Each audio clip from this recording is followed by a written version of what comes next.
The only message of change in Surah Al-Rahman is that's what brought Makkah to its knees, the Quraysh to their knees. This is what they could not tolerate. You get two extremes among Muslims today. You get Muslims that are obsessed with the rules, and they basically have no, and you find that they don't really live by principles. Like the technicalities of the beard, very well understood.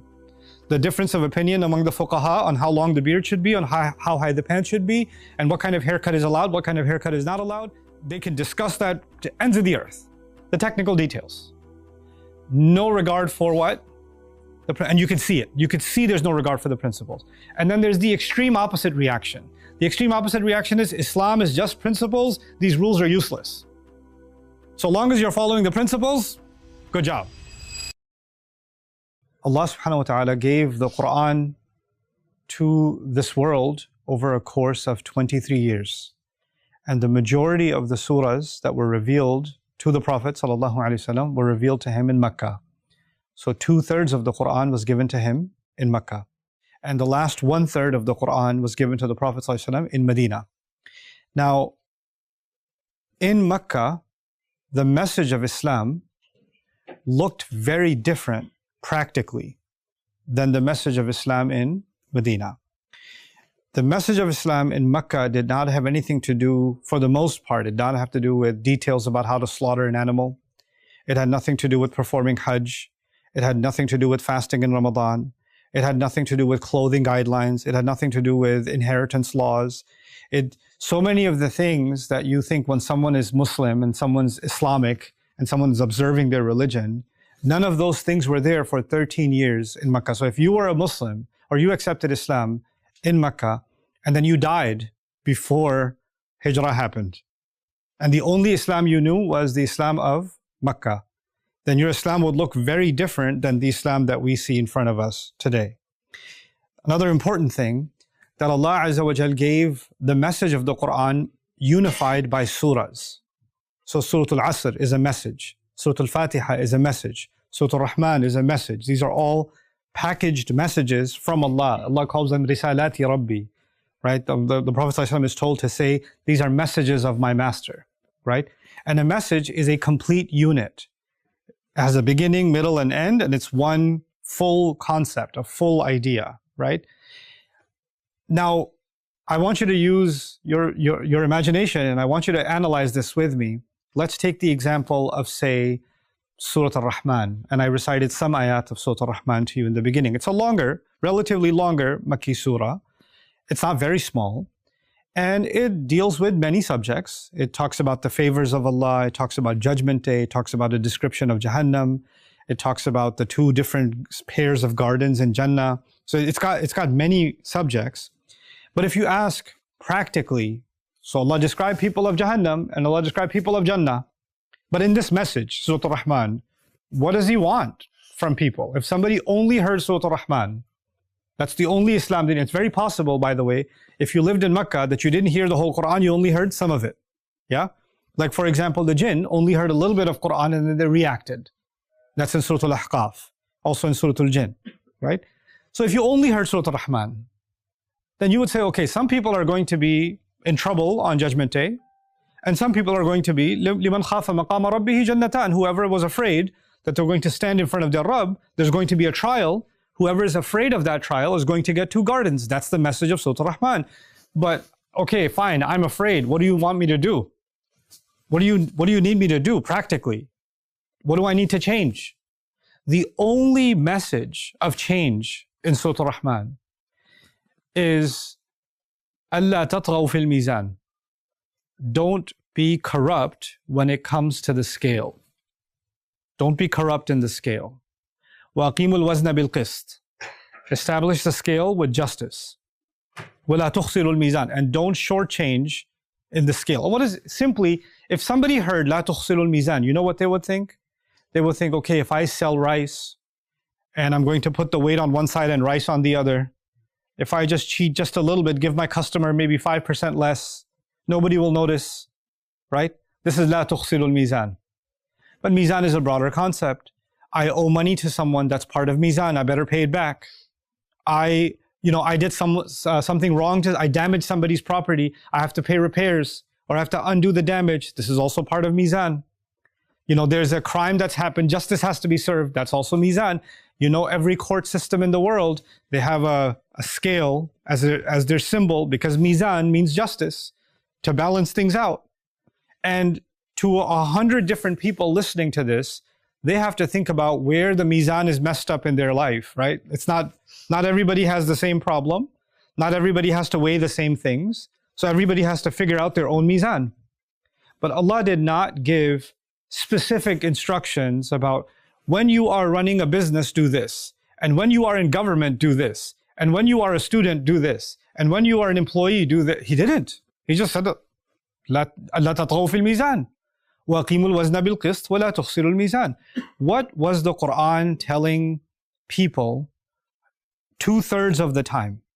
13 years. And the people who followed that, you know what Allah called them? He called them as-sabiqun as-sabiqun ulaika al-muqarrabun. Those are the first people. They are the ones that are the closest to Allah. They're the closest ones to Allah. Now imagine, Allah is talking about men and women that are the closest to Allah, and they still, for the most of that time, they still don't fast in Ramadan. They've never gone to Hajj. They're not even thinking about Hajj. They haven't observed majority of the dietary laws. In fact, even alcohol is not haram for them yet. That's later. Even alcohol is not haram for them. And they're being called what? As-sabiqun as-sabiqun, ulaika al-muqarrabun. What is so special about them? Nowadays, I live in America. There are people who live in Europe, other places where Muslims are a minority. When they see somebody praying, they go crazy. When they see a woman in hijab, they go crazy. They start getting offended. The problem is, in Mecca, what did you see that made you crazy? You didn't see a woman in hijab. You didn't see someone making salah in the street. You didn't see that. You didn't say, oh, I hate these people with a beard. Everybody had a beard in Mecca. You didn't see everybody, oh, this guy's wearing a turban and a thobe. Even Abu Jahl was wearing a turban and a thobe. They were dressed the same way. Oh, this guy's speaking Arabic. Everybody was speaking Arabic. Right? If one of you went back in a time machine, went back to Mecca, and you didn't know any Arabic, and you were sitting next to Abu Jahl, you think this is a sheikh. You wouldn't know, because he's dressed in Arab clothes and he's speaking beautiful Arabic. And my point is, we know that the Quraysh hated Islam, so much so that they were ready to kill the Prophet ﷺ. They were ready to torture the Sahaba. Over what? What was so revolutionary? What was so problematic? Mizan. It was a sense of justice. That's what brought Mecca to its knees, the Quraysh to their knees. This is what they could not tolerate. They couldn't tolerate it. Now the thing is, this is not a rule. It's basically a principle. And a principle means that if you're a doctor, the principle applies to you. If you're a son, the principle applies to you. If you're a father, the principle applies to you. Yeah? The principle applies to everyone. The thing about a hukm, a rule, like fasting, the fasting applies to someone who is healthy. Fasting applies to someone who is old enough. There are rules, right? Inheritance applies in one situation, does not apply in another situation. There are rules. Hajj is mandatory in some situations, is not mandatory in other situations. But principles are always applicable. There's not sometimes they're applicable, sometimes they're not applicable. They're always applicable. And you have, instead of looking for a fatwa, you and I, the human beings, not even believers, human beings were being told by the early Quran, you have the ability to figure out how to apply the principle of mizan in your life. I don't have to give you the details. You have aql. أَفَلَا تَعْقِلُونَ لِيَدَّبَّرُوا آيَاتِهِ. They should think for themselves. Figure it out yourself. This was the early message of Islam. This was the foundation of Islam. Now, fast forward. We come to Medina. Allah starts revealing ahkam. Allah gave us the technicalities of wudu, for example. He gave us the technicalities of inheritance law. He gave us detailed instructions about divorce law. He gave us the rules for fighting in the path of Allah, the rules for zakat, the rules. Things became very specific. So specific that in the history of Islam, the most elaborate subject is fiqh. Why? Because it's a technical understanding of the rules. The madhahib, even more than al-madhahib al-arba'a, what are they? Just technical understanding, yeah? Which is very different from the principles. What I'm trying to tell you is those 13 years were not technical. But now things are becoming more and more technical. And of course, now you have to observe the rules because the rules have been revealed. So I'm going to fast forward. We're going to go to almost the end of the seerah of the Rasul of Allah sallallahu alaihi wasallam. And he's giving Hajjatul Wada'. He's giving his final speech sallallahu alaihi wasallam. And there are a few statements like فَلْيُبَلِّغِ الشَّاهِدَ الْغَائِبِ or بَلِّغُ عَنِّي وَلَوْ آيَةً. Yeah, the one who is here should tell someone who is not here. And he said, communicate even if it's one ayah. Communicate even if it's one ayah. Now let's think about that. There are some people on that day when he was giving that speech, sallallahu alaihi wasallam, there were some people that have been learning Islam from him from the beginning. Abu Bakr as-Siddiq is sitting there. Umar bin al-Khattab is there. Zubayr ibn al-Awwam is there. There are Sahaba that have been with him almost the whole time. Then there are the majority of the people. وَرَأَيْتَ النَّاسَ يَدْخُلُونَ فِي دِينِ اللَّهِ أَفْوَاجًا. Huge numbers of people. That I will call them the 99%. 99% of the people in that gathering are not trained for many years by the Prophet ﷺ. Some of them are Muslim for 1 week. Some of them are Muslim for 1 month. Some of them are Muslim for 24 hours. That's the majority. That's the majority of the crowd that is in front of the Prophet ﷺ in his last speech.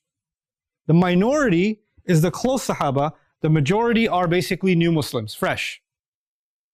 What is he telling them? Go give, even if it's what? One ayah. How are they going to give? They're only Muslim for a week. They're only Muslim for 24 hours. They haven't been learning the Prophet ﷺ's teachings for so many years. And it's not a long speech, it's a very short speech. Right? There are different narrations of it. It's a short speech. And when that speech is over, they're all going to go. And this is the message that they heard. بَلِّغُوا عَنِّي وَلَوْ آيَةً. You know what this is? This is the cycle starting again. Meaning those people will go and they will share very little of the Quran, but that little of the Quran will not have, it won't necessarily have the rules, but it will have the principles. Because there's no page of the Quran without principles. There are many pages of the Quran without rules. But there's no ayah of the Quran without principles. Principles will spread. Principles will spread because the principles are the foundation and the rules are the building that sits on top of that foundation. What did Allah tell us about Bani Israel? They became obsessed with the rules and they had no respect for the principles. No respect for the values. No respect for mizan. This was the foundational message. And then when those people learn the principles, then of course, eventually they will learn the rules and then they will apply the rules properly. What did, just like in construction, what's the more important thing? The building or the foundation? The foundation. Then you can't build a building if you don't build the foundation. And if you haven't been taking care of the foundation and the foundation keeps getting weaker and weaker and you keep doing a new paint job on the building and you keep adding new windows and adding new doors, the whole thing's going to collapse. You're going to keep, if the wall keeps having a crack and you fix it and it has a crack again and I fix it, it has a crack, the problem isn't in the wall. The problem is in the foundation. Our deen was giving us a message about the importance of reinforcing and reinforcing and reinforcing the foundation with بَلِّغُوا عَنِّي وَلَوْ آيَةً. That means there were Sahaba that were very mature. They understand all of the ahkam. They're like Ibn Abbas radiallahu ta'ala anhuma, right? There are Sahaba that can do tafsir of the Quran. There are those Sahaba. And then there are those Sahaba who are 1 month Muslim, baby Muslims, right? And each one of them has their own responsibility. The one that's starting out, they have a journey to take. The one that's ahead, they have a journey to take. But one thing they all have in common is the principles. That's actually what they have in common. The reason I think this is so important to share is because you get two extremes among Muslims today. You get Muslims that are obsessed with the rules, and they basically and you find that they don't really live by principles. but they live by the rules. Like the technicalities of the beard, very, very well understood.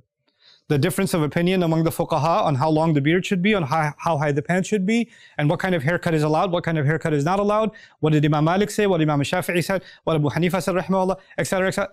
They can discuss that to ends of the earth. The technical details. No regard for what? And you can see it. You can see there's no regard for the principles. And then there's the extreme opposite reaction. The extreme opposite reaction is Islam is just principles. These rules are useless. So long as you're following the principles, good job, right? The rules are, these people, they're so obsessed with the rules. Look at them. They don't follow any principles. So what happens is the people of principles say, we don't need the rules. And the people of rules say, we don't need the principles. The Quran gave us the principles and on top of them built the rules. It's not enough to build a foundation. What's the point of a foundation if you don't have a building? You have to have the rules, but you can't have the rules without the foundation. This is a whole picture. So when someone hears me talk about this, immediately, the mind is much more intelligent than the comment section in a social media post. If this was a social media post, immediately, are you saying Sharia is not important? Are you saying we don't have to follow the rules? Liberal, right? Progressive. This is the mind. Why? Because you have to be on this team or you have to be on that team. And you know what gets ignored when we do that? Quran gets ignored. The Quran itself gets ignored. There are some people who are starting their journey. Right now, they don't need the rules. Right now, they need the principles. There are people that are already very familiar with the rules. They're very familiar. Even they need a reinforcement of bringing back the principles onto the rules. Because you can end up just with rules and no principles behind them, no life behind them, right? This is an extremely important discussion also for the next generation. There are lots of youth that say, I don't know, Islam, I don't know about these rules, man. Everything's haram. And these guys make life difficult. Everything's just, rules. My problem with Islam is the rules. Why do they have these rules for women? Why do they have these rules for, zakat? Why do you have these rules for prayer? Why do you have to have these rules for food? Why do you have these rules for alcohol, etc., etc.? I don't like these rules. I want to be free. You know what? Good. You should have a problem with the rules. You should. Because even Aisha radiallahu anha, ta'ala anha said, لو أول ما نزل من القرآن لا تشربوا الخمر. If she said if the first thing that came in the Quran was don't drink alcohol, لقلنا والله لن نترك الخمر أبدا. We would have said, wallahi, we will never leave alcohol. Don't give me the rules first, because the rules are not convincing. You know what's convincing? The principles are convincing. When you are convinced of the principles, then nobody has to convince you of the rules. No one has to convince you of the rules. The conversation about Islam with those who are loose in their Islam, those who are not sure about their Islam, those who are walking away from Islam, the conversation with them doesn't need to be about the rules. The conversation with them needs to be about the principles. And you know what? Every time you talk to them about the principles and it touches them, they say, oh, what about the rules? I don't like that rule. Let's talk about the rule instead. Because they get, when a person gets cornered, then they find a way to escape the conversation. بَلِ الْإِنسَانُ عَلَى نَفْسِهِ بَصِيرَةٌ وَلَوْ أَلْقَى مَعَاذِيرَهُ.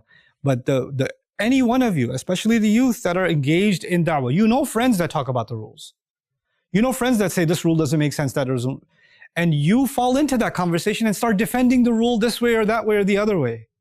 The hikmah of the rules will be understood by those who respect the rules. If you don't respect the rules, doesn't matter how much you explain the logic of them and the explanation of them, and it won't make a difference, because you're trying to build this building with no foundation. This is why the early Quran has to be understood first properly. How do you communicate the principles of this religion? How do you communicate them? And once we are effectively able to do that, I am telling you, even if the people are, they know very little about the rules, they are on a journey of obeying Allah that Allah wanted for them. Rasulullah ﷺ in his last speech did not give them a detailed explanation of the rules. He gave them some fundamental principles. because that's the starting point. We have to come back to the starting point. May Allah Azza wa Jal make us a generation that helps our fellow brothers and sisters and even non-Muslims come back to that foundation on which this beautiful religion is built. Barakallahu li wa lakum fil Qur'an al-Hakim wa nafa'ani wa iyyakum bil ayati wa dhikr al-Hakim. Almost 300,000 souls have already been gifted a Bayyinah TV sponsorship, and the impact has been immense. But over 50,000 eager students who can't afford it are still waiting to begin their journey. You can help. Visit bayyinah.com/gift to share the gift of the Quran so that another soul can explore the depths of Allah's words. Their access lasts a year, but its impact may last a lifetime. I want you to help me help them and give the gift of Bayyinah TV today.